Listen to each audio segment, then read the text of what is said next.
les textes sociaux changent vite, où la conformité est devenue un enjeu clé pour les entreprises comme pour les experts comptables, il est vital d'avoir un repère clair, fiable. Et bien évidemment, à ce jour, ce repère, mesdames, mesdemoiselles, messieurs, vous l'attendiez, on vous en a parlé, ça a été teasé depuis ce matin, ça s'appelle le BOSS. Alors pour les amateurs de Springsteen, c'est pas ça. Bulletin officiel de la sécurité sociale, mesdames et messieurs, je vous demande d'accueillir sous vos applaudissements Oriane Amio.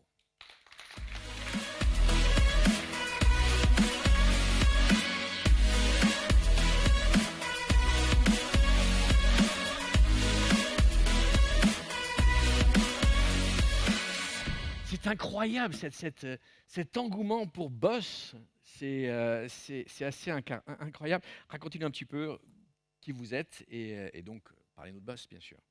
Alors, bonjour à toutes et à tous. Merci beaucoup pour l'invitation. Donc, je suis ravie d'être ici pour représenter la direction de la sécurité sociale. Je suis donc chef de projet responsable du bulletin officiel de la sécurité sociale, donc le Bruce Springsteen de la Sécu, effectivement, vous l'avez bien dit. Mais c'est Born in France. C'est Born in France. Et c'est Ok. tout en français. Voilà, donc voilà pour le boss. Parfait, merci beaucoup. Première question, pourquoi avoir créé le Boss, si je ne me trompe pas, 2021? En même temps, c'est écrit là. Tout à fait. Quel était le besoin initial et puis peut-être en quoi cela a-t-il changé finalement l'accès aux droits pour les professionnels de la paye? Voilà, 3 questions en une. Très bien, je vais gérer les 3 questions. Donc effectivement, le BOSS a été créé en 2021. Il a été lancé en mars 2021 et puis il est devenu opposable en avril. Et en fait, il est né d'un constat. On s'est rendu compte qu'avant avril 2021, les règles en matière de cotisation et de contribution sociale étaient un peu éparses. Elles se trouvaient dans le Code de la sécurité sociale, mais aussi avec des enjeux prévus par le Code du travail. Aussi, il y avait de nombreuses des textes réglementaires, des circulaires et instructions qui étaient parfois difficiles d'accès.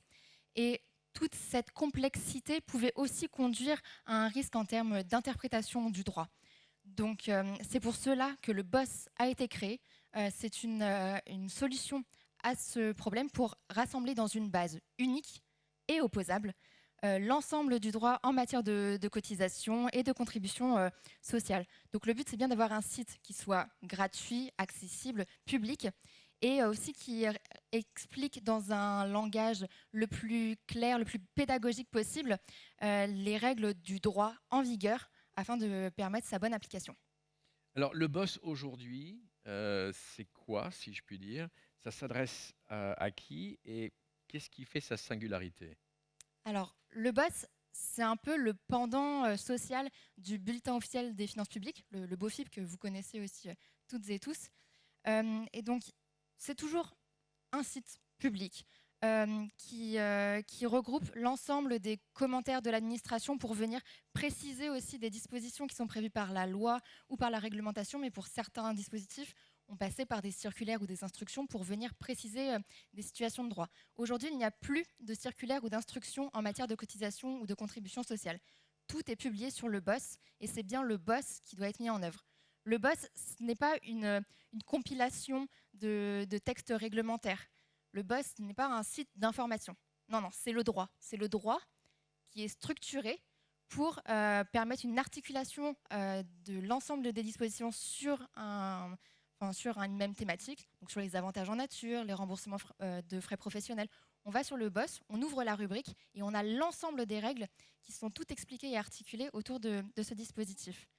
Et donc le BOSS, en fait, il s'adresse à tous. Il s'adresse aux éditeurs de logiciels de paye, mais aussi aux cotisants, aux employeurs, aux experts comptables. Et son objectif, c'est vraiment de permettre un accès clair, pédagogique à l'ensemble de ces dispositions de droit. Comment vous actualisez le BOSS de manière continue? Voilà, vous avez raison. En fait, le BOSS, c'est un instrument qui est vivant. Parce que l'objectif, c'est de diffuser le droit qui est en vigueur. Et donc, cela suppose de mettre à jour régulièrement l'ensemble des contenus qui sont publiés et aussi de les enrichir, puisqu'on n'est pas encore exhaustif. Donc, sur la page d'accueil du BOSS, il y a un encart qui porte sur les actualités. Parce que dès qu'on publie une nouvelle rubrique ou qu'on fait une mise à jour, on explique précisément dans cette actualité quelle est la rubrique qui a été modifiée, quel est le paragraphe qui a fait l'objet d'un ajout, d'une précision, d'une clarification. Donc c'est ainsi qu'on essaye d'accompagner les utilisateurs pour qu'ils puissent bien avoir une identification la plus aisée possible de cette actualisation. Aussi, la publication de ces actualités, en fait, elle génère un flux RSS. Donc surtout, on vous invite à vous abonner à ce flux RSS qui permet de tenir alerté l'usager de la publication d'une nouvelle rubrique, d'un nouvel espace sur le boss ou encore d'une mise à jour. Donc vraiment, ça, c'est un outil qui est très important pour se tenir informé. Et aussi, un autre outil qui peut être utile pour suivre toutes ces actualisations, c'est l'outil de comparaison des versions. Si vous allez en haut à gauche de n'importe quelle rubrique, vous pouvez avoir accès aux versions antérieures de la rubrique. Et aussi, vous pouvez comparer entre deux versions les modalités qui ont évolué. Donc, c'est ainsi qu'on essaye d'accompagner les utilisateurs pour qu'ils suivent les évolutions. Parfait. J'aimerais juste que, soyez honnête, hein. Quand on parle de flux RSS, levez la main ceux qui comprennent. C'est pas mal quand même. Alors, pour la large majorité qui n'a pas levé la main, vous pouvez m'expliquer le flux RSS, s'il vous plaît? Alors, tout est écrit sur le boss. Bon, ben voilà, fait. vous avez Voilà. votre réponse. Il n'y a qu'à lire. C'est pas compliqué. C'est cela. En fait, si vous allez en bas de n'importe quelle page du boss, la page d'accueil, mais même une rubrique, vous aurez en bas un lien qui permet d'avoir les informations sur le flux RSS. Tout y est expliqué. Et donc, vraiment, ça va être compliqué, c'est des sujets informatiques, mais vraiment, tout est expliqué sur cette page. Parfait. Comment rendez-vous le boss aussi accessible? Parce que vous parliez effectivement, c'est la loi, mais comment vous rendez cela accessible pour les non-juristes? Effectivement. Donc, oui, l'objectif, c'est vraiment d'apporter le droit de faire le dernier kilomètre aussi auprès des utilisateurs. Notre objectif, un droit qui soit clair, juste, qui corresponde à la loi, mais qui soit compréhensible. Donc, on met en place différents outils. Tout d'abord, avant la publication de n'importe quelle rubrique, on met en place une phase de consultation publique. Donc, pendant 1 mois et demi, on publie une version de la nouvelle rubrique qui n'est pas opposable.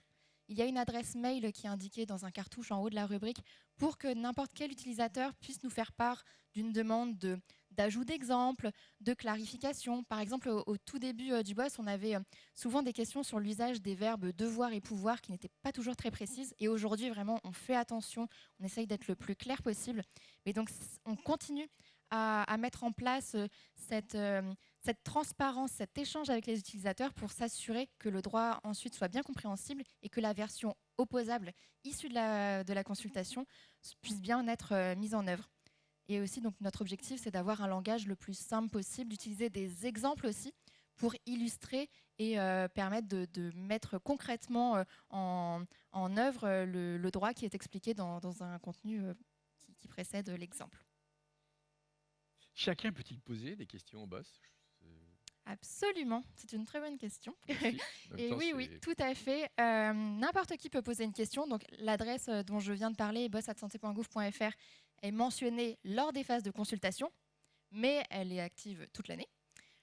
Donc, on répond à n'importe qui, une entreprise, un expert comptable, un éditeur de logiciels, de paye, et on traite l'ensemble de ces questions, en répondant à ces questions. On diffuse aussi les réponses dans des lots au SDDS et au JPMDS qui ensuite retransmet ces éléments d'information. C'est juste, on vous demande de nous accorder un petit peu de temps parce que les questions sont toujours bien sûr complexes. On nous pose rarement des questions sur des sujets simples. Nous sommes une petite équipe, donc il nous faut un petit peu de temps. Mais surtout, je vous invite à vraiment bien vérifier dans le boss que la réponse n'est pas déjà inscrite. Donc, n'hésitez pas à utiliser, il y a plein d'outils, notamment la table qui permet de chercher par mots-clés des éléments d'information dans le boss. On s'est quand même rendu compte qu'une partie des réponses était regarder le paragraphe 1780 de la rubrique remboursement de frais professionnels, tout y est. Donc voilà, donc vraiment prenez en main et appropriez-vous ce bel outil. Voilà, n'importe qui peut quand même nous poser des questions et on y répondra.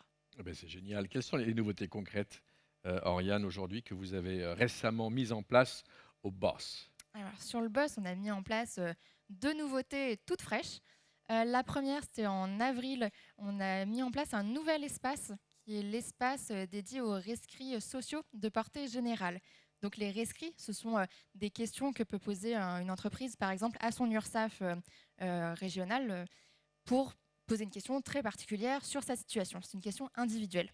Et en fait, nous, on a décidé, comme le fait aussi le BOFIP, d'identifier des questions individuelles qui en fait intéressent tout le monde.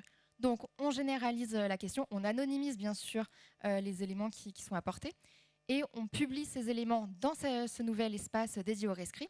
Si le sujet porte aussi sur une thématique qui fait déjà l'objet d'une rubrique, on publie également les éléments dans la rubrique lorsque cela est possible, ça trouve sa place et on fait un lien entre la rubrique et l'espace dédié au rescrit. Donc ça veut dire qu'un cas peut devenir une généralité, en fait. Exactement, c'est ça. C'est que des situations particulières, en fait, peuvent se retrouver dans plein d'autres entreprises et peuvent intéresser un nombre très important de cotisants. Donc pourquoi réserver une réponse à une personne quand on peut la diffuser à l'ensemble des utilisateurs du BOSS? Donc ça, c'est le premier gros outil nouveau.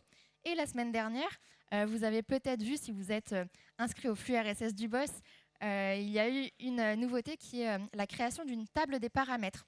Donc, cette table des paramètres, c'est un outil qui a été conçu pour répondre à un besoin qui nous a été fait part notamment d'éditeurs de logiciels de paye. L'objectif, c'est de recenser dans quelques tableaux l'ensemble des données qui sont utilisées dans le BOSS et qui sont actuellement en vigueur. Donc en fait, dans certaines rubriques, on récapitule, ça peut être des plafonds, par exemple pour les indemnités de rupture, on a des plafonds d'exonération de cotisation de contribution sociale qui sont indiqués en nombre de plafonds annuels de la sécurité sociale. Dans cette table des paramètres, on ne parle plus de plafond, mais on met directement le plafond en euros. Donc l'objectif, c'est vraiment d'avoir les valeurs actuellement en vigueur et de pouvoir se reporter directement, de ne pas avoir à faire un calcul, tout est indiqué. Et en plus, il y a aussi un document qui est joint sur la page d'accueil de la table des paramètres, qui est un document en .csv. Et l'objectif, c'est de pouvoir remonter en arrière pour avoir accès à l'ensemble de ces données jusqu'à 4 ans en arrière. Donc l'objectif, c'est d'avoir des éléments qui soient opposables, clairs, immédiatement utilisables. Donc vraiment, utiliser cette nouvelle table des paramètres. Elle est accessible depuis n'importe quel bas de page du BOSS. Donc, comme pour le flux RSS, vous cherchez le flux RSS, vous trouvez aussi la table des paramètres qui est indiquée au même endroit et qui va être mise à jour dès qu'il y aura une modification de plafond. Donc je parlais des indemnités de rupture, mais ça concerne aussi les barèmes des avantages en nature, etc.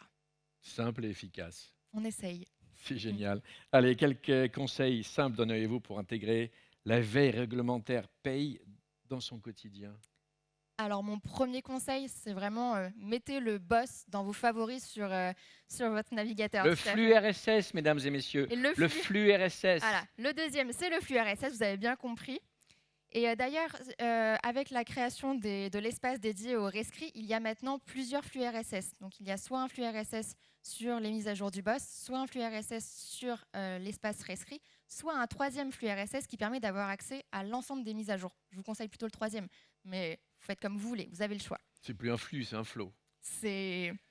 Non, comme ça, on est bien informé. Arrive à midi, c'est juste. Tout à fait. Pardon, Oriane, allez-y, continuez. Et le dernier conseil que je veux vous partager, c'est vraiment de lire les actualités, de prendre le temps de bien regarder toutes les informations qui sont indiquées dans ces actualités qui permettent d'identifier très précisément la place et l'objet de la mise à jour. On essaye d'expliquer le plus possible pour faciliter ensuite l'identification de l'apport qui a été effectué dans la rubrique. Donc voilà, et surtout, allez sur le BOSS, lisez-le, faites-en votre outil, appropriez-le, vous. C'est le droit, ce n'est pas juste des informations. Donc suivez-le et il y aura d'autres évolutions prochainement. On va bien sûr mettre à jour certains contenus, comme cela a été évoqué tout à l'heure. Il y aura aussi de nouvelles rubriques. Donc vraiment, suivez le BOSS et vous verrez, on va encore continuer à l'enrichir pour renforcer son exhaustivité et faire en sorte que ce soit un outil qui devienne un petit peu incontournable pour vous. Merci beaucoup, Oriane. On va prendre une question de la salle. Je suis sûr qu'il y a... Bon, j'ai arrêté de le dire parce qu'il y a plein de questions. Comme quoi, c'était très clair, en fait. Hein. Oui. Ok, bah écoutez, mesdames et messieurs, je vous demande d'applaudir une nouvelle fois Oriane Amiot pour le BOSS. Merci beaucoup, Oriane. Merci beaucoup.